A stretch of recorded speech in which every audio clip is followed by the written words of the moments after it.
اور ایک بہت بڑا کاروبار تھا، وسیع کاروبار.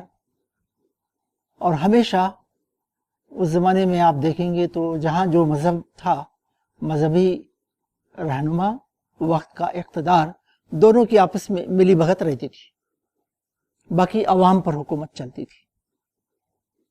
تو یہی حالات حضرت ابراہیم علیہ السلام کے تھے. ابراہیم علیہ السلام نے آنکھ کھولی ایک ایسے گھر میں.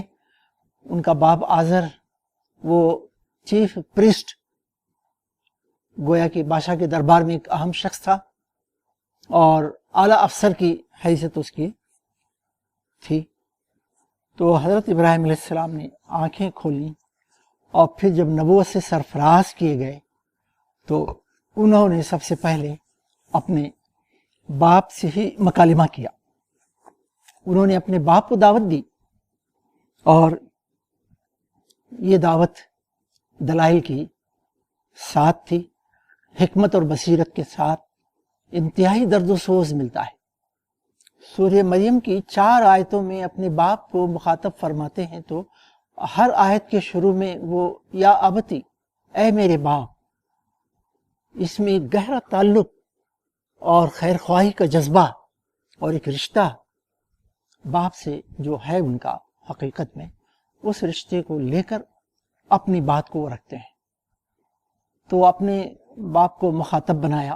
ویسے حضرت ابراہیم علیہ السلام کا دعوتی اسوہ اس پہلو سے بھی بہت اہم ہے کہ دعوت دین کی راہ میں جو مراحل اور جو مختلف تب باتیں آ سکتی ہیں وہ سب آپ کے دعوت میں پائی جاتی ہیں. اور جو دعوت دینے کے بعد مختلف طرح کے حالات ہو سکتے ہیں، یعنی ہجرت ہے اور پھر نصرت اور پھر اس سے پہلے دین کی حجت کو قائم کرنا، یہ سب پہلو بھی حضرت ابراہیم علیہ السلام کی زندگی میں ہمیں ملتے ہیں. تو اپنے والد کو، اپنے باپ کو انہوں نے دعوت دی اور اس میں شرک کی تردید کی. اپنے باپ کو بتایا کہ آپ جن معبودوں کی پوجا پرستش عبادت کرتے ہیں وہ نہ سنتی ہیں، نہ دیکھتی ہیں، نہ آپ کا کوئی کام بنا سکتے ہیں. آپ کا یہ سارا کام علم صحیح کے بغیر ہے، صحیح علم آپ کے پاس نہیں ہے. صرف باپ دادا سے چلی آنے والی چیزیں یا جو آبا و اجداد کرتے تھے وہی گویا آپ بھی کر رہے ہیں. ابا جان، اللہ تعالیٰ نے مجھ کو صحیح علم عطا کیا ہے، اس علم کی روشنی میں میں آپ کو راستہ بتاتا ہوں. آپ میری بات مانیے، آپ میرے پیچھے چلیے. آپ ایسا نہیں کریں گے تو شیطان کی پیروی کریں گے. شیطان آپ کا دشمن ہے، وہ سیدھے جہنم کے عذاب کی راہ پر لے چلتا ہے اور جہنم کے حوالے کر دیتا ہے. تو یہ کھل کر بات رکھی تو باپ کا رد عمل بہت سخت تھا. حضرت ابراہیم علیہ السلام کو شاید اس کی توقع نہیں تھی، بہت ہی سخت رد عمل تھا. انہوں نے بیٹے کو دھمکی دی، اگر تو ان خیالات سے باز نہیں آیا تو میں تجھے سنسار کر دوں گا، بے دخل کر دوں گا، تو ان خیالات سے باز آ جا. تو اس کے بعد دوسرا مرحلہ تھا. آپ کو تو سلسلہ جاری رہا، یہاں دعوت ختم نہیں ہوئی. قوم کو دعوت دی.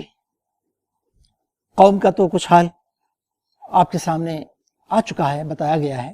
مزید اس کو آپ کتابوں میں دیکھ سکتے ہیں کہ کتنے بڑے پیمانے پر وہاں شرک پھیلا ہوا تھا. یوں سمجھے کہ پوری قوم شرک میں مبتلا تھی. پوری قوم. تنہا حضرت ابراہیم علیہ السلام وہاں توحید کے علمبردار تھے اور ان کے بیچ میں رہ کر وہ شرک کی تردید فرماتے تھے، دلائل دیتے تھے. دیکھیے، آغاز دعوت جو ہے حضرت ابراہیم علیہ السلام کی زندگی میں کسی معجزے سے نہیں ہوا. معجزہ بعد میں آیا. دعوت دلائل کے ساتھ آئی، غور فکر کے لیے، عقل و بصیرت کی روشنی میں فیصلہ کرنے کے لیے دعوت آئی ہے. اس سے آپ سمجھ سکتے ہیں یہ دعوت کتنی جدید ہے. 4000 سال پہلے بھی یہ دعوت اس زمانے کے لحاظ سے انتہائی جدید دعوت تھی، اور آج بھی یہ دعوت عقل و بصیرت کی بنیاد پر ہم دیتے ہیں تو یہ جدید دعوت ہے۔ پوری دنیا میں، پوری قوم میں، پورے ملک میں حضرت ابراہیم علیہ السلام تنہا توحید کے علمبردار داعی تھے۔ تو ہمیں سبق ملتا ہے کہ بھارتی سماج میں آج 140 کروڑ انسانوں کے بیچ میں 20 کروڑ آبادی مسلمانوں کی ہے، تو ہم کو توحید کا داعی بننا چاہیے، توحید کے علمبردار بننا چاہیے۔ ہمارے لیے یہ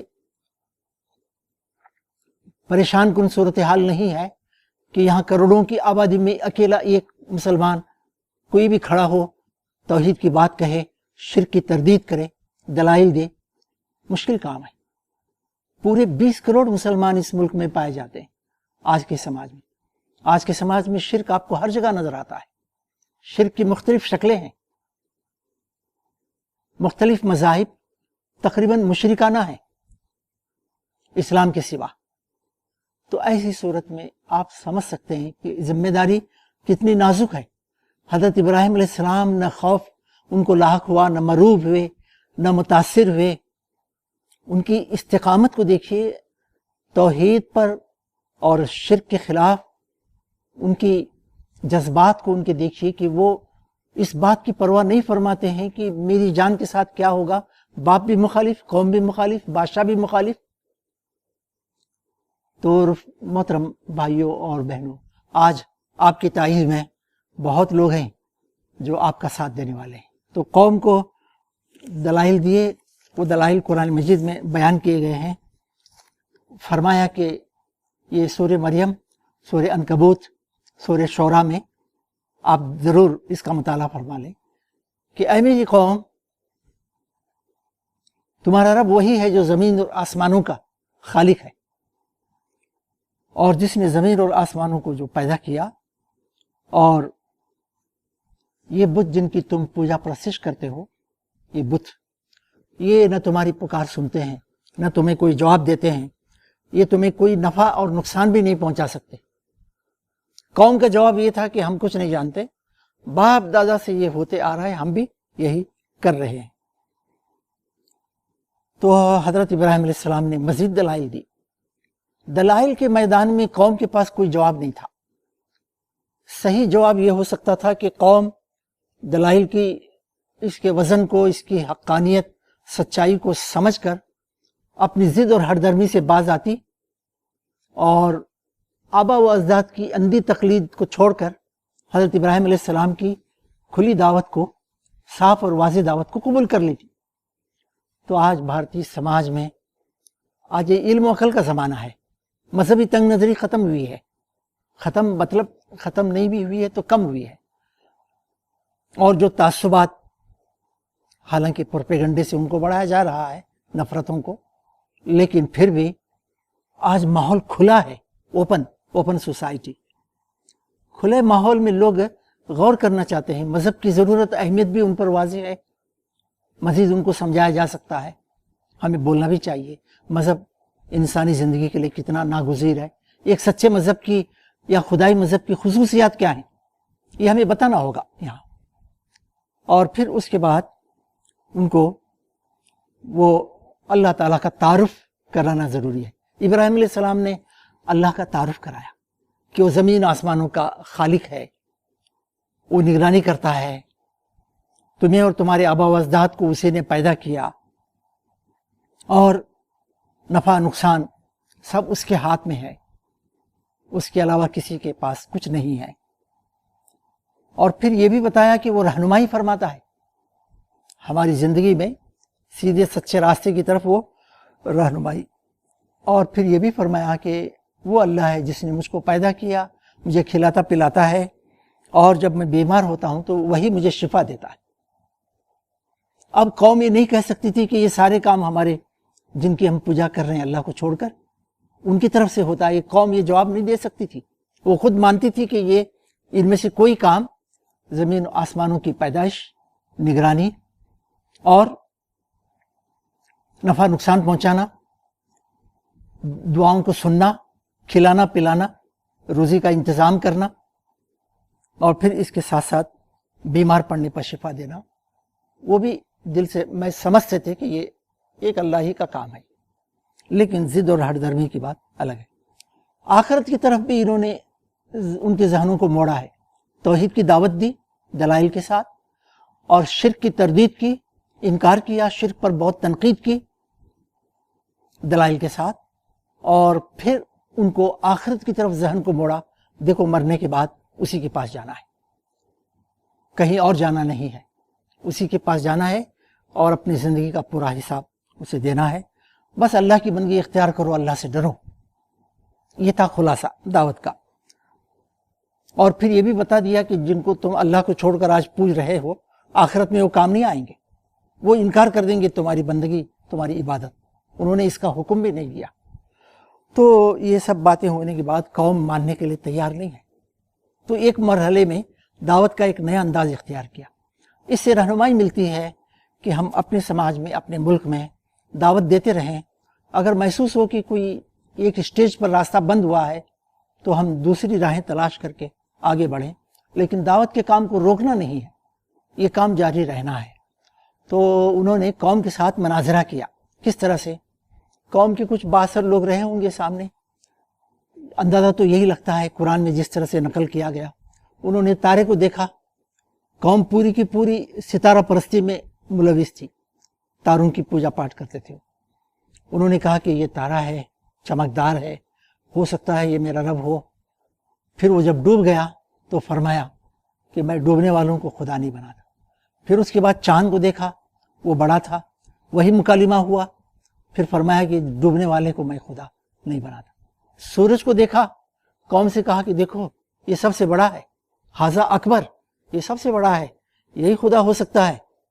لیکن وہ بھی جب ڈوب گیا تو بتایا کہ میں ان سب سے بیزار ہوں۔ وہ قرآن کی وہ مشہور آیت آپ یاد کریں اس موقع پر جو آئی ہے، انی وجہت وجہی للذی فطر السماوات والارض حنیفا وما انا من المشرکین۔ تو تمام قوم کو انہوں نے بتا دیا کہ میں سارے تمہارے معبودوں سے بیزار ہوں اور میں ایک اللہ واحد کا پرستار ہوں، تمہارے لیے بھی دعوت یہی ہے۔ تو قوم پھر بھی لڑنے جھگڑنے لگی اور بات کو نہیں مانا۔ یہ ایک خاص بات ہمیں دعوت کا نقطہ ملتا ہے کہ ہم مدعوین کے سامنے جب دعوت کو پیش کرتے ہیں آج کے حالات میں، تو یہاں ہم دیکھتے ہیں کہ وہ لڑنا جھگڑنا تو نہیں کرتے، غور کرتے ہیں، سوچتے ہیں، اور ہو سکتا ہے ابھی ہماری دعوت اس رفتار سے نہیں پہنچی، اس مقام تک نہیں پہنچی کہ ان کو یہ محسوس ہو کہ ہمارے مفادات سب ختم ہوں گے اور ہمیں سب چھوڑ کر یہ دعوت قبول کرنے کے نتیجے میں یہ ایک اللہ کی بندگی اختیار کرنا ہوگا، ہم اپنے خواہشات نفس کے بندے نہیں بن سکتے۔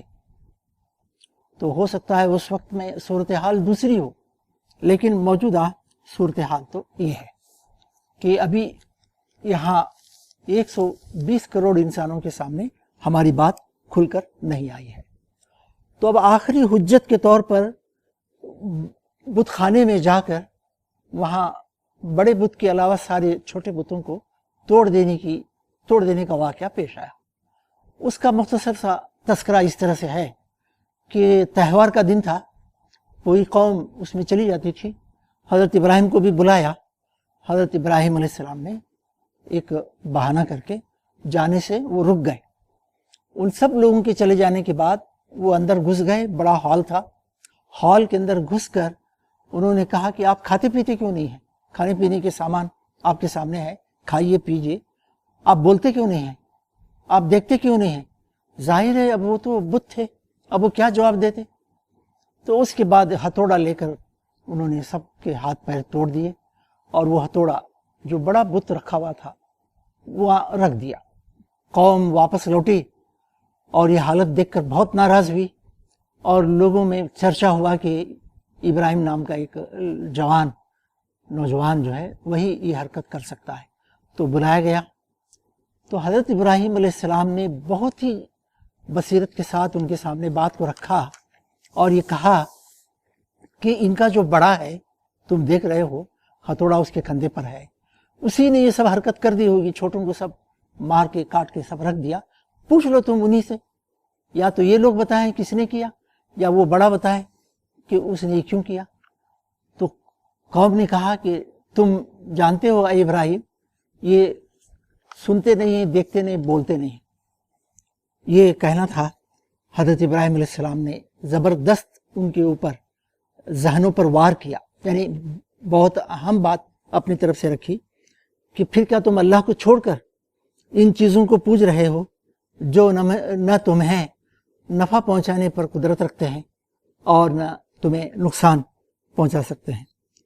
افسوس ہے تم پر، افسوس ہے تم پر، تف ہے تم پر اور تمہاری ان معبودوں پر، تم اللہ کو چھوڑ کر پوجا کر رہے ہو. کیا تم ذرا بھی عقل نہیں رکھتے؟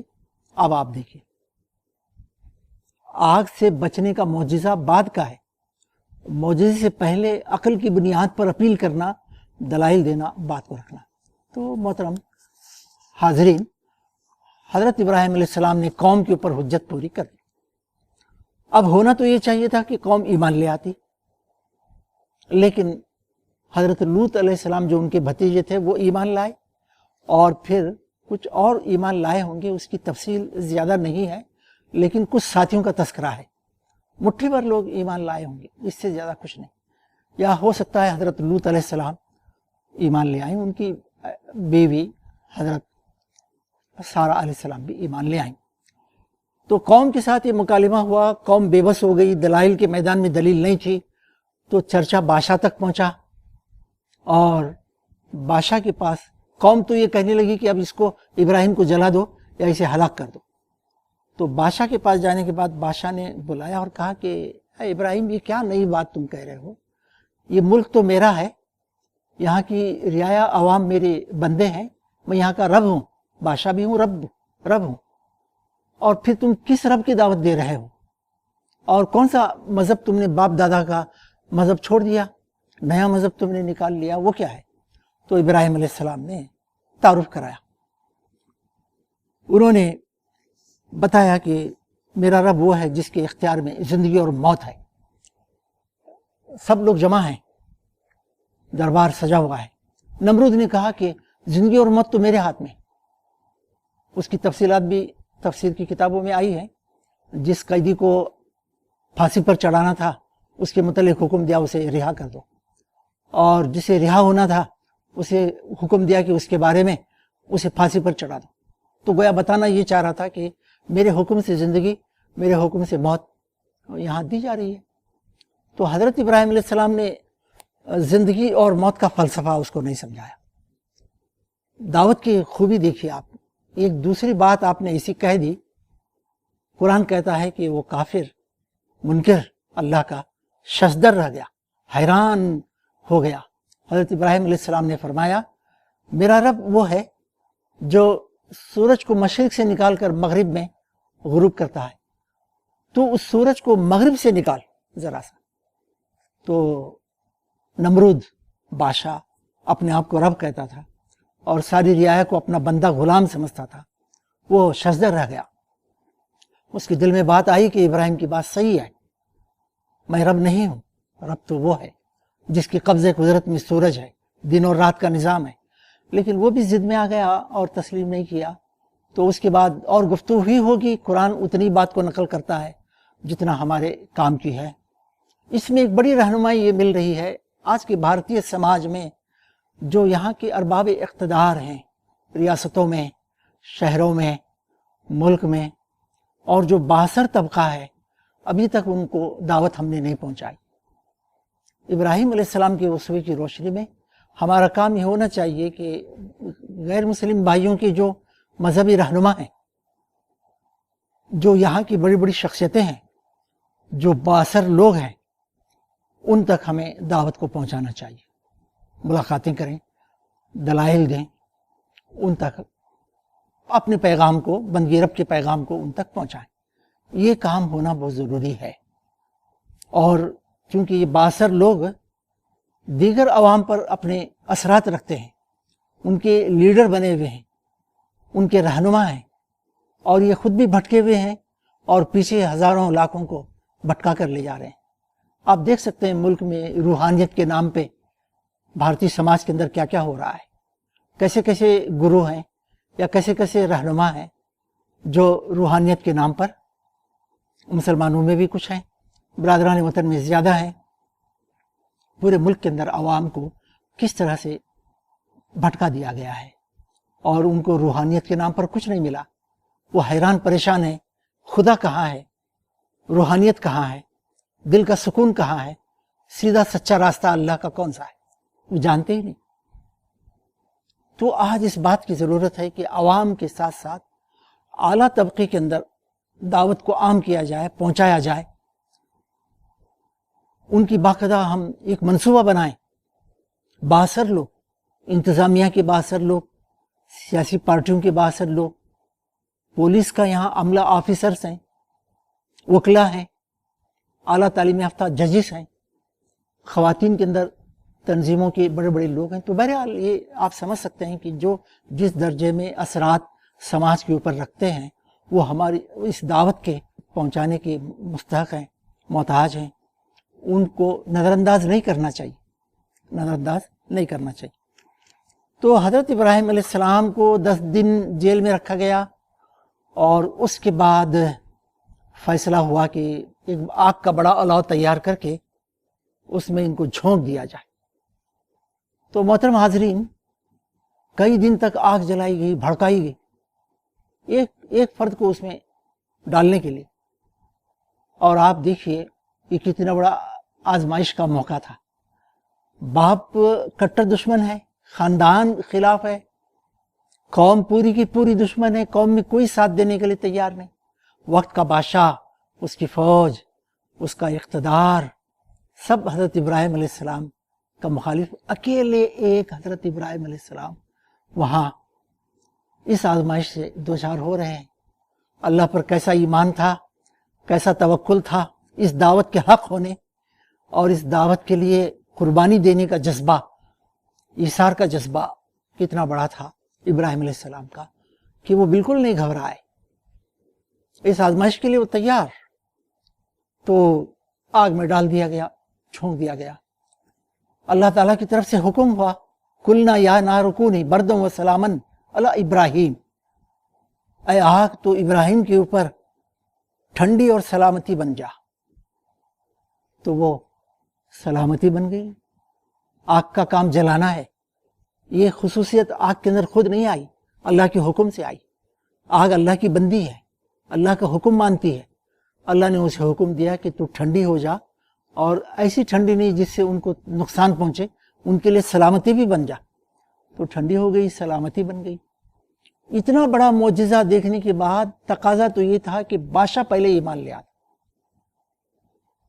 تاکہ پوری قوم پیچھے سے ایمان لے آئے. کوئی معمولی واقعہ ہے؟ بہت بڑا آگ کا الاؤ تیار کر کے ایک آدمی کو اس میں جھونک دیا جائے، جل کر خاک ہونا چاہیے تھا، کچھ بھی نشانی تک بھی نہیں مل سکتی تھی، اتنا بڑا الاؤ.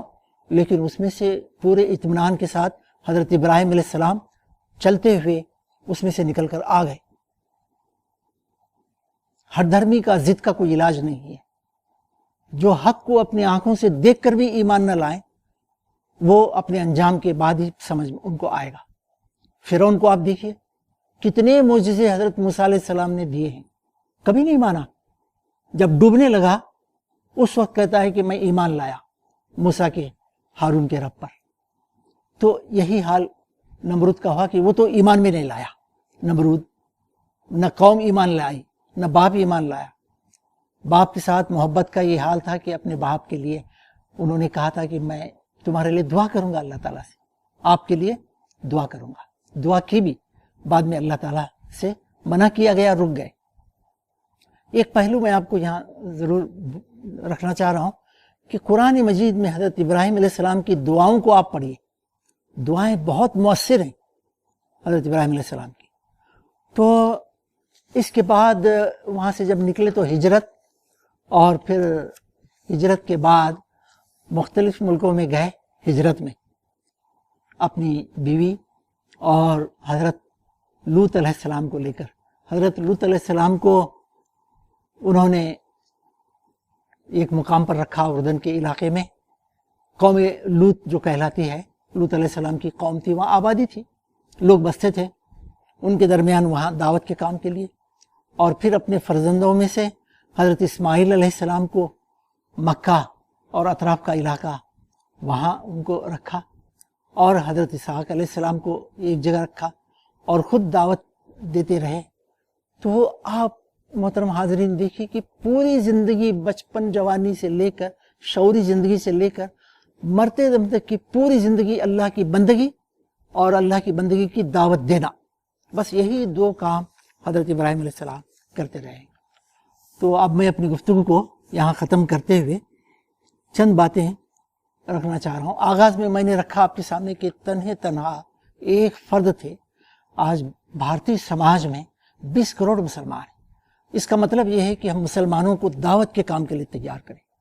ابراہیم علیہ السلام جیسے عظیم پیغمبر کے اسوے کی پیروی میں مسلمانوں کے ہر طبقے کو، جماعتوں کو، تنظیموں کو، اداروں کو، سب کو ہم تیار کریں کہ اصل مشن ہمارا دعوت کا ہے، اور اس ملک میں چند سو، چند لاکھ نہیں، چند کروڑ نہیں، پورے 120 کروڑ برادران وطن غیر مسلم ہماری دعوت کے مخاطب ہیں۔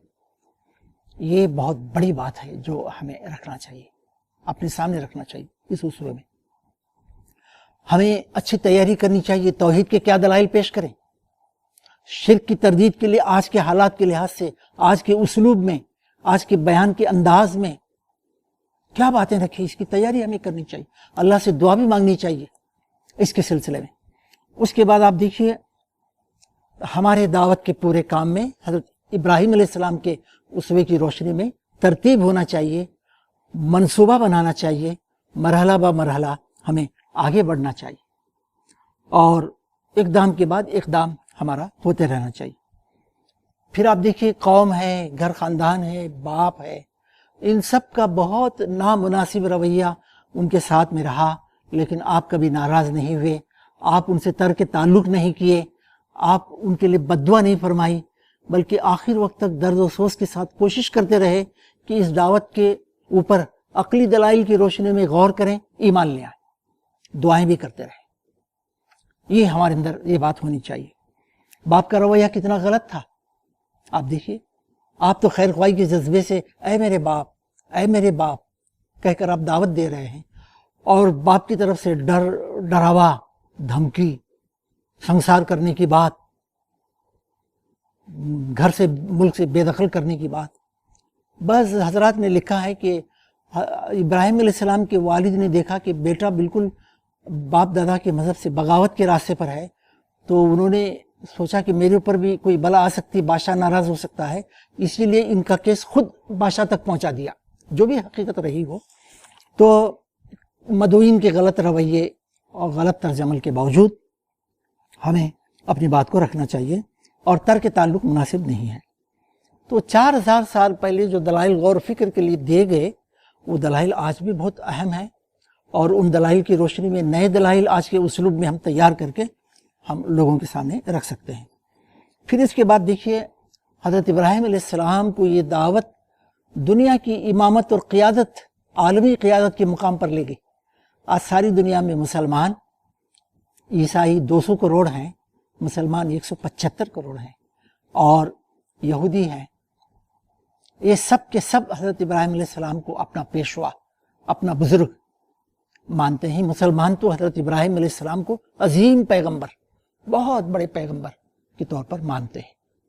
تو دعوت جو ہے قیادت اور امامت کے مقام پر لے جانے والی چیز ہے۔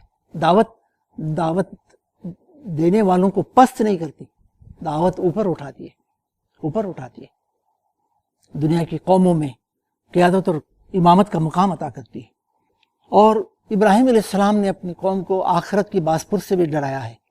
ہمیں آخرت کے دلائل سوچنا چاہیے، آج کے ذہن کو سامنے رکھ کر آخرت کے دلائل ہمارے کیسے ہوں، کیا ہوں۔ اور آخری بات میری یہ ہے کہ ابراہیم علیہ السلام کا قوم سے رشتہ تھا، آپ اسی قوم کے فرد تھے، پوری قوم جانتی تھی۔ تو آج بھارتی سماج میں ہمارا کیا رشتہ ہے یہاں کے مدعوین سے؟ ایک تو رشتہ اللہ تعالیٰ کا بنایا ہوا ہے، دائی مدعو، لیکن نہ ہم نے دعوت دے کر دائی کی پوزیشن بنائی ہے اس ملک میں۔ ہم ایک قوم ہیں، قومی کشمکش ہے، حریفانہ رقیبانہ مطالبات کے لیے، حقوق کے لیے ان کا ہمارا ٹکراؤ ہے۔ کچھ حقوق اور مطالبات کچھ جائز ضرور ہو سکتے ہیں، اس کے لیے کوشش کرنا غلط نہیں ہے، لیکن ہماری حیثیت ہی بن جائے کہ ہم صرف حقوق اور مطالبات کی ایک قوم ہے، تو یہ تو ہماری پوزیشن نہیں ہے، دائیانہ پوزیشن پر ہم نہیں پہنچے ہیں۔ تو اس ملک میں مجھے محسوس ہوتا ہے کہ برادران وطن سے خاندانی سماجی رشتہ ہمارا قائم ہونا چاہیے۔ اس کے لیے ان کے مسائل میں دلچسپی لینا بہت ضروری ہے۔ اگر ہم یہ سمجھیں کہ یہ مدعو سماج کے مسائل ہمارے مسائل، مدعو سماج کے مسائل کو صرف یہ دعوت حل کر سکتی ہے اور کوئی ذریعہ نہیں، کوئی فلسفہ، کوئی نظریہ، انسانوں کے بنائے ہوئے مذاہب سب ناکام ہیں، بالکل ناکام ہیں، ان کی ناکامی پر بڑی دلیل کی ضرورت نہیں ہے۔ تو ایسی صورت میں یہ دعوت ہی ان کے مسائل ہمارے مسائل، یوں سمجھیے کہ انسانی مسائل کو حل کر سکتی ہے، تو پھر ہمارے لیے کامیابی کا راستہ نکلے گا۔ اس سماج سے ہم قریب ہوں گے، رشتہ قائم کرنا ضروری ہے اس سماج سے، ہم کہہ سکیں اے بھائیو، اے میرے بھائیو۔ تو یہ خیر خواہی کا، محبت کا ایک رشتہ۔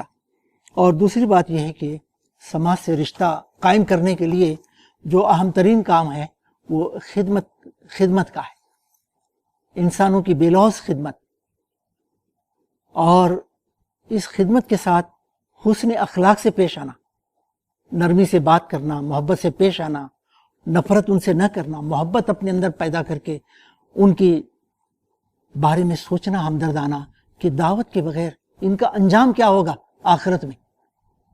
تو آپ سوچئے۔ تو یہ چند پہلو ہیں آج کے بھارتی سماج میں حضرت ابراہیم علیہ السلام کی دعوتی اسوے میں رہنمائی۔ میں اللہ تعالیٰ سے دعا کرتا ہوں کہ اللہ تبارک و تعالیٰ ہمیں ان باتوں پر غور کرنے کی، مزید سوچنے کی، اور جو بھی سامنے خیالات آتے ہیں، راہیں کھلتی ہیں، ان پر چل کر دعوت کا کام اس ملک میں، سماج میں انجام دینے کی توفیق عطا فرمائے۔ وآخر دعوانا ان الحمدللہ رب العالمین۔